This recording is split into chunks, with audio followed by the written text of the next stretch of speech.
My name is Mia Dalka, and 3 months ago, my boss looked me straight in the eye, smirked in front of the entire product team, and said, "This is why women don't lead." Then he highlighted my entire folder: 10 months of research, diagrams, performance projections, and code, and pressed delete. Everyone in that meeting room froze. Some glanced at their screens, pretending not to notice. Others held their breath. One guy actually laughed under it. But me? I blinked once. Then my phone rang. And when I answered it, what I said made him go pale. Let me take you back to where this really began, because these stories don't start with the final insult. They start much earlier, with subtle patterns that no one calls out until they become impossible to ignore. 14 months ago, I joined Elixis Labs as a senior systems engineer. Not a glamorous title, not something you put in a headline. But behind the scenes, I was the architect behind a product that was going to reshape the way hospitals manage critical patient data. It was secure, scalable, and, most importantly, human-centered. I was brought in by the former CTO, Julian Arman, who left 3 weeks after I started, and that's when Logan Riker took over. Logan was sharp, charismatic in that overconfident, smug sort of way. He shook my hand the first day he came on board and said, "So, you're the girl who likes databases. Cute." I thought I misheard. But over the next few weeks, I realized that was just his style. The kind of guy who thought inclusion meant bringing women in to decorate the meeting table. At first, I ignored it. I was here to do a job, not to win anyone's approval. I buried myself in the product, the back end, the user feedback loops, the AI logic for flagging anomalies in patient vitals. Clients started noticing the improvements. Our beta demo scored 18% better than projected in usability. Hospital administrators requested more updates. And somewhere along the way, Logan started asking for status checks twice a day. But he never asked for my ideas. He never asked how I got the numbers. He just hovered, waiting for something to go wrong so he could pounce. One day during a product review, I presented a streamlined solution for data encryption that could have reduced storage costs by nearly $2.6 million annually across our partner network. Instead of reviewing the code, Logan interrupted me with, "Mia, do you have any actual engineering background or just enthusiasm?" My jaw clenched. I wanted to scream, but I knew better. Because the worst thing you can do in rooms like that is react. So I nodded, thanked him for the feedback, and kept working. Over the next 4 months, I compiled everything: codebase, analytics, integration logs, into a secured folder. I worked nights, weekends, while Logan was golfing with investors. I built what was essentially the spine of the company's future platform. And then came the meeting. Quarterly planning, full leadership team, investors looped in by video. I was told to walk them through the product vision, but right as I connected my screen, Logan cut in. "Actually," he said, "before Mia presents, let me show you something interesting." He walked to the front of the room, took the mouse from my hand like I was a child, navigated to my folder, and said it. "This is why women don't lead." Click, delete. I felt my stomach drop. Not because I couldn't recover the work, I could. It was backed up. But because of the message he just sent. He wanted to humiliate me, publicly, casually, like erasing me was a performance art. But that's when my phone rang. I didn't hesitate. I picked it up. "Yes," I said calmly. "I'll take the CTO position at your company. I accept in the room?" Silent. Logan blinked. His smirk faltered. "Wait, what?" I turned to him and said, "You just made my exit easier than I ever imagined." But trust me, that's just the moment that changed everything. The real story? It's what led up to that call. The choices, the betrayals, the secret I'd been keeping about who was really watching me work behind the scenes. In the next chapter, I'll tell you how that job offer came to be, and how Logan unknowingly helped secure it himself. Because sometimes the most satisfying revenge is when they hand you the weapon themselves. 3 months before that meeting, The one where Logan deleted my folder and told an entire room of executives that this is why women don't lead. I was sitting alone in the break room, microwaving leftover Thai food, when someone I barely knew sat down across from me. Her name was Neha Ramesh, senior UX researcher, usually quiet, polite, invisible by choice. She looked up from her salad and said, "Hey, what you said in that product huddle yesterday about ethical data filtering for misdiagnoses? That was brilliant." I blinked, surprised. I didn't even realize she was listening. "Thanks," I said. I wasn't sure anyone noticed. She smiled. A couple people noticed. One of them asked for your name. That someone turned out to be Cora Eastman, co-founder of Ethratech, one of the fastest-growing medtech firms in the region. Cora had been sitting in on a product walkthrough as a visiting consultant for a hospital partnership we were piloting. I didn't even realize she was there. But apparently she noticed what Logan didn't, because the next morning I received a LinkedIn message. Short, precise. "Hi, Mia. Would love to hear more about your system architecture work on that Elixis prototype. Do you have 15 minutes sometime this week?" I stared at the message for a full minute. Then I took a screenshot and emailed it to myself, just in case. We spoke that Thursday. It was supposed to be 15 minutes. It turned into 90. She asked smart, probing questions about my data model, my real-time sync system, the latency issues I solved during the rollout. And when I told her that I'd done most of it solo, she paused and said, "You realize that's CTO level work, right?" I laughed. It sounded ridiculous at the time. I was still stuck being talked over in meetings where Logan referred to me as database girl. But Cora wasn't joking. "You think 10 steps ahead," she said. "Most engineers can't think past the next sprint. You're solving structural problems." After that call, she didn't offer me a job. Not right away. She just said, "Stay in touch and keep doing what you're doing." I did. Over the next 2 months, we exchanged emails. I shared articles, white papers, updates on new client feedback from the hospitals. She asked deeper questions. Never pushy, never aggressive, just watching. And meanwhile, things at Elixis were getting worse. Logan started taking credit in front of execs for the same architecture I built. He'd say things like, "We've been restructuring back-end integrations," even though he hadn't written a single line of code. When I privately confronted him about it once, he shrugged and said, "Leadership is about narrative, Mia. Not details. Learn to sell or stay invisible." That was the moment I knew I was never going to be promoted. Not by him. Not in that building. It didn't matter what I built. He saw me as an obstacle to his spotlight. So I stopped waiting for his approval and started documenting everything. Not for HR. Not to fight him, but for me. I compiled detailed records of every innovation I was responsible for. I built a private portfolio, architecture maps, live demos, process documentation, all detached from proprietary Elixis material, but showcasing the thought process behind my work. And every few weeks, I'd send a small update to Cora. Not a pitch. Just a, "Hey, thought this might interest you. Here's how I solved this challenge." Then one day, I got the call. "We're ready to expand," she said. "We've been scouting candidates for CTO, and you've been top of our internal shortlist since March." I thought I misheard. "CTO?" "Yes," she said. "And I'm not offering this out of charity or politics. You've been operating at CTO level.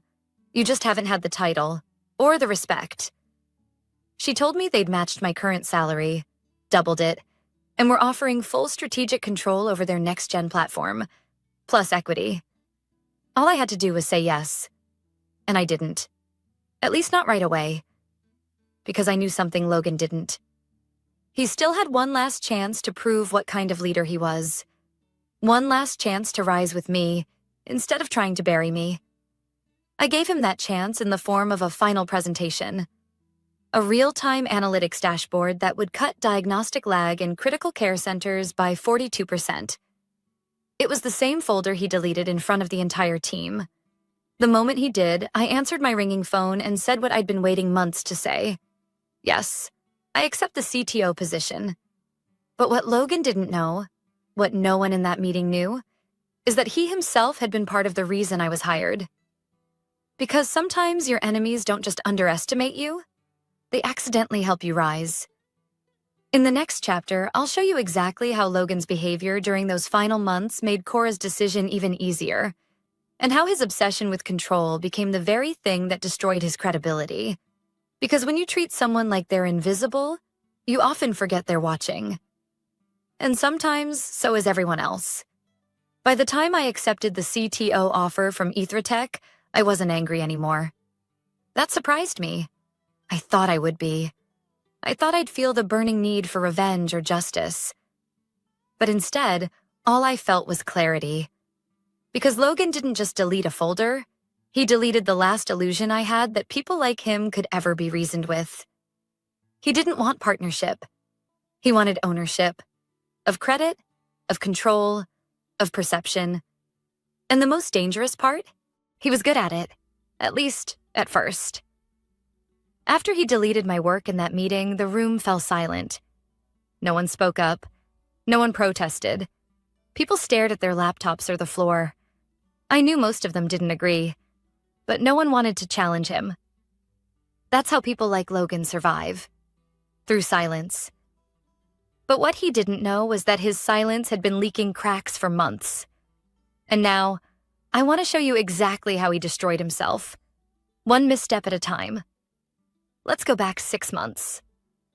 Back when our lead client, Paragon Health Systems, began preparing to scale their pilot across 5 new hospitals, I was responsible for that integration. They loved the responsiveness, the intuitive interface, the load time improvements, and they sent in written feedback, twice, mentioning me by name. Logan accidentally left those parts out in the executive summaries. He reworded their praise to say, "The Elixis engineering leadership team has exceeded expectations. There was no team. It was just me." I said nothing. I kept building, kept tracking, kept documenting. Because I had started to see it clearly. Logan wasn't just ignoring my work. He was trying to absorb it. He started showing up to meetings unprepared, then using my slides. He began saying things like, "Our back-end strategist suggested this." Never naming me. Never giving me a seat at the table. But he didn't realize that others had noticed too. Small things. Neha once overheard him rewriting one of my code commits into his weekly report. She never said a word, but the next day she quietly slipped a sticky note onto my desk. It said, "Keep your own copy. Just in case." Another time, our junior analyst, Jaden, saw Logan accidentally forward a client message thanking me, and then watched him delete the thread before the all-hands. Little things. But they were adding up. I never asked anyone to take sides. I didn't start a whisper campaign or collect allies. I didn't have to. Because the longer Logan tried to silence my presence, the more visible I became to the people who actually paid attention. And then came the turning point. 2 weeks before that disastrous meeting, we had a cross-department workshop with our new AI consultant. He was young, maybe mid-30s, sharp, and clearly annoyed when Logan tried to open the session. "Actually," he said, flipping through the onboarding deck. "Can we hear from Mia instead? She's listed as the architect on most of this." Logan's smile froze for half a second. He recovered, of course. He always did. But it was the first visible crack in his armor. He said, "Mia's good with the technical weeds. But for strategy, Weeds?" I said, before I could stop myself. I met his eyes and held them. Everyone turned. I didn't raise my voice, didn't get emotional. I just said, "You mean the data model that just secured us a $2.1 million expansion contract?" Silence. Then Jaden coughed into his notebook to hide a laugh. Logan didn't respond. He pivoted. He always pivoted. But something had shifted. After that workshop, I started noticing the questions clients asked were directed at me, not him. Follow-ups came to my inbox. Strategy suggestions were forwarded to my private extension. Logan hated it. I could see it in the way he began nitpicking my tone in emails, CCing executives on simple follow-ups, treating every minor issue like a leadership flaw.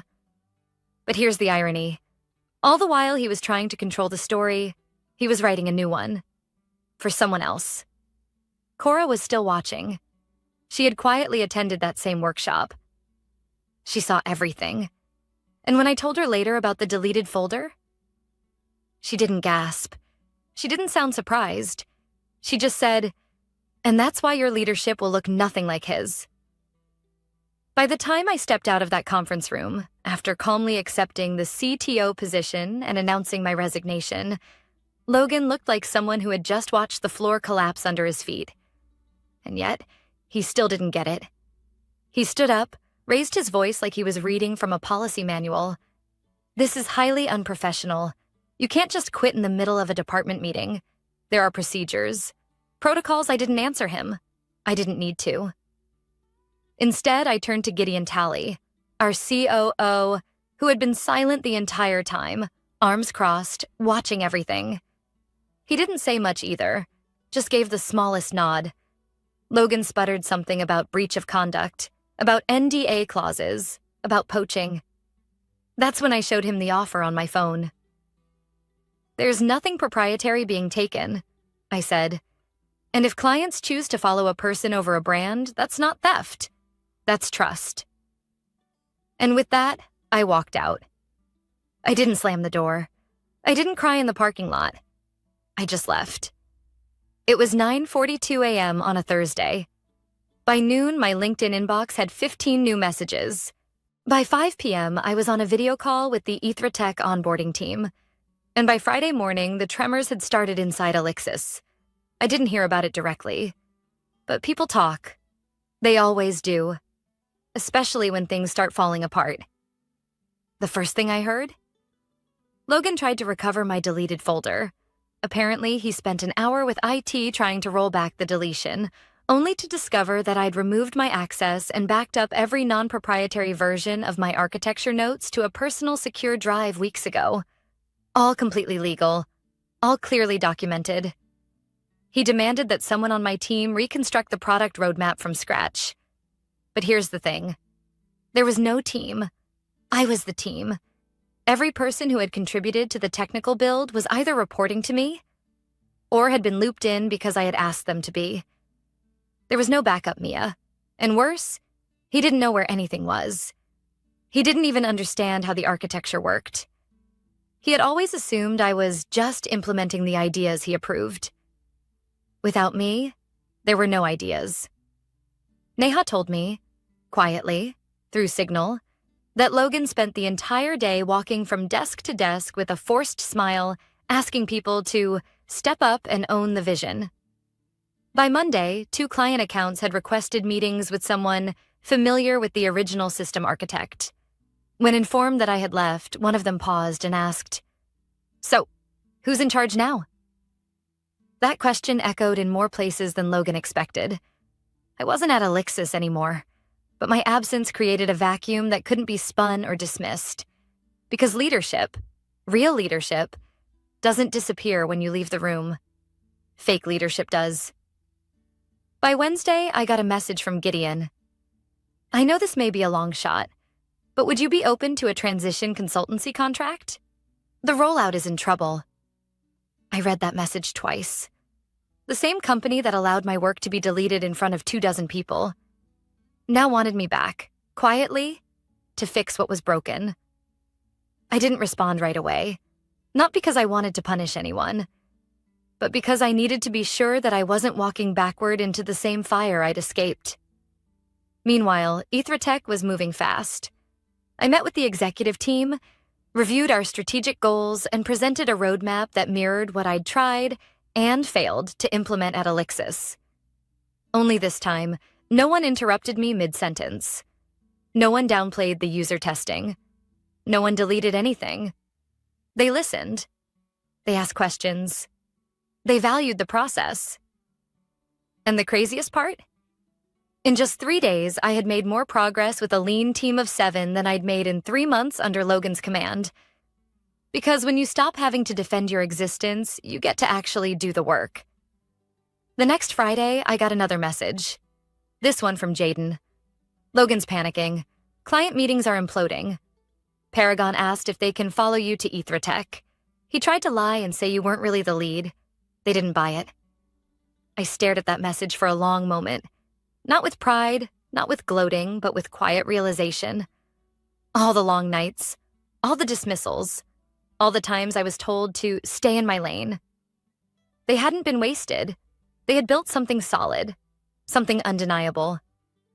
Because when your value is real, it doesn't vanish when someone presses delete. I didn't gloat when the first Elixis client jumped ship. I didn't send a message. I didn't make a call. All I did was update my LinkedIn profile to reflect my new position. Chief Technology Officer, Ethratech. That was enough. Because the thing about clients, real clients, the ones who value results over titles, is that they pay attention. They remember who answered their 9 p.m. emails, who followed up after system crashes, who built tools that actually made their work better. And they noticed when I disappeared. The first to reach out was Dr. Kwan, the Director of Technology at Paragon Health Systems. We were told you resigned, he said on the call. But we both know that's not the full story. He didn't sound angry, just tired.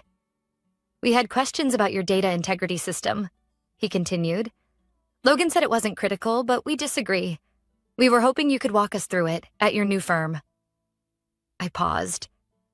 Not because I wasn't willing, but because it still felt surreal. 1 week earlier, I was being publicly humiliated. Now, clients were following me. Not because I'd asked them to, but because they trusted me. It wasn't about revenge. It was about value. And Logan had no idea how to hold on to it. By the second week, 3 more clients reached out. And back at Elixis, things were unraveling. I got the first true confirmation from Neha, an encrypted email she sent from her personal account. Logan called an emergency meeting, blamed the tech fallout on poor documentation and said you left things disorganized. Half the team stared at him like he'd grown another head. She said Jaden had spoken up. Actually, he told the room, Mia documented everything. I saw it. It was quiet for a few seconds, Neha wrote. Then someone asked the question that finally broke the illusion. If Mia wasn't doing the work, why is everything collapsing without her? Logan couldn't answer. Because deep down he knew. He hadn't just deleted a folder. He'd deleted his own safety net. See, Logan never understood that real leadership isn't loud. It's not bravado in a boardroom or smooth-talking investors. Real leadership is consistency, delivery, trust built over time with people who remember how you treated them when no one was watching. And one by one, people started remembering. At Ethratech, we were moving fast. I was given full autonomy over the product roadmap. I built a team of hand-picked engineers, some of whom reached out after seeing where I landed. 2 of them were from Elixis. They'd had enough. We didn't need to steal clients. We didn't need to smear Logan. We just had to do better work. That's what made it worse for him. Because there was no scandal, no legal breach, no memo he could point to and say, "See? She cheated." There was only the quiet movement of trust. From him to me. And it was eating him alive. By week 3, the board at Elixis called an unscheduled meeting. I didn't attend, obviously. But I knew it happened. Because Gideon messaged me again. Would you be open to a conversation? We're evaluating leadership changes. I never replied. The next day, the news broke internally. Logan had been removed from product oversight pending review. Neha sent me a 1-line update. The man who said women don't lead just lost everything because he refused to follow one. I stared at that sentence longer than I cared to admit. It didn't make me happy. Not exactly. Because this wasn't a victory I'd planned. It was a consequence he created himself. That's what some people never understand. They think when others succeed, it's luck, that people only rise by taking something from them. Logan thought silencing me would keep him in power, but silencing people doesn't erase their impact. And when people feel seen, heard, and respected, they remember the ones who treated them like they mattered, and the ones who didn't. By the end of my first month at Ethratech, we'd signed contracts with 5 former Elixis clients. Logan's product? Dead in the water. Our prototype? Already being tested in 3 pilot hospitals with overwhelmingly positive feedback. But the most powerful moment came quietly.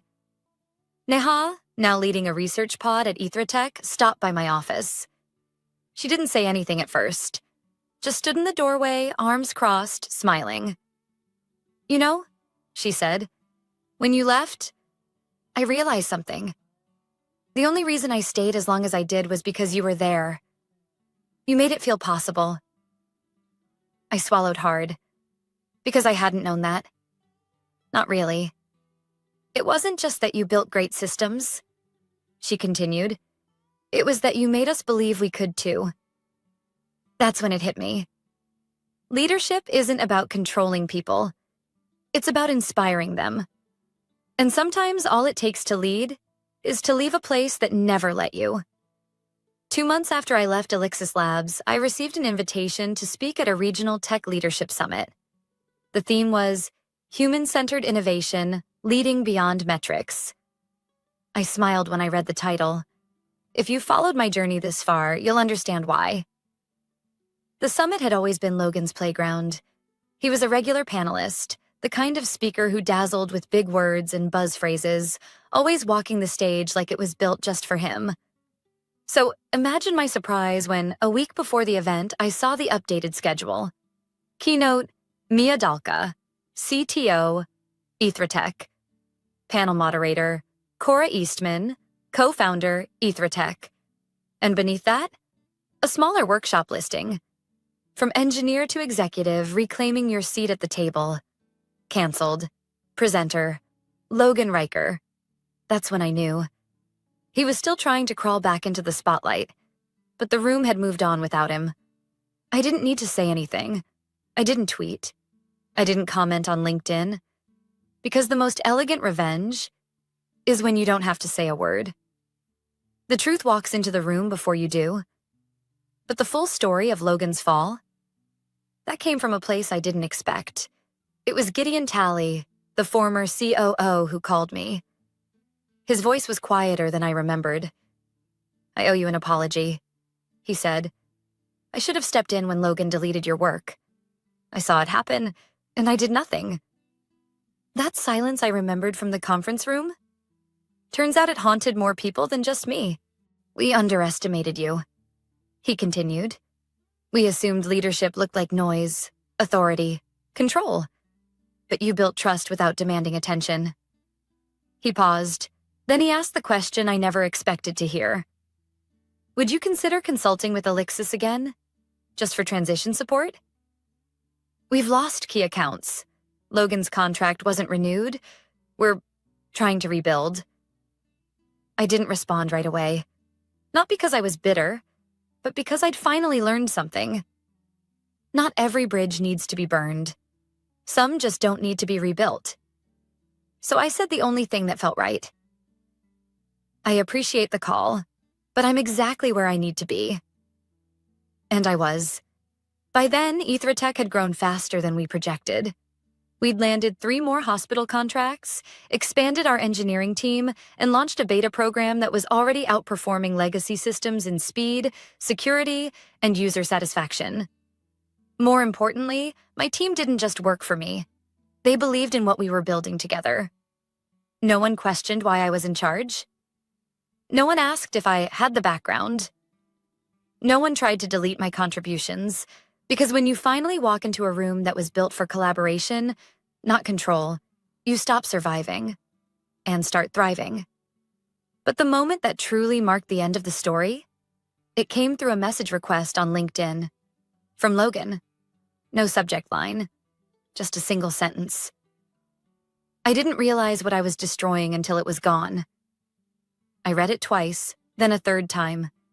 There was no ask, no apology, just a quiet recognition that everything he'd tried to erase had outlasted him. I didn't reply, because sometimes you don't need to respond. Sometimes the answer is already written. In client loyalty, in job titles earned, in silent conference rooms where your absence is louder than anyone else's voice. And I want you to know this. If you've ever been told you're too emotional to lead, if someone's tried to erase your work, belittle your presence, or silence your voice, if you've been made to feel like you need to shrink in order to survive, don't. Because your greatest power is not your ability to fight them. It's your ability to outlast them, to build while they try to tear down, to rise without dragging anyone with you. Logan taught me that revenge doesn't need fireworks. It just needs patience. And faith that when you lead with integrity, the right people will follow, and the wrong ones will expose themselves. Today, 2 years after I walked out of that boardroom with nothing but a ringing phone and my dignity, I lead a company that's reshaping the healthcare tech landscape. And Logan? He hasn't worked in leadership since. Because when the industry finally looked past the noise, they saw the truth.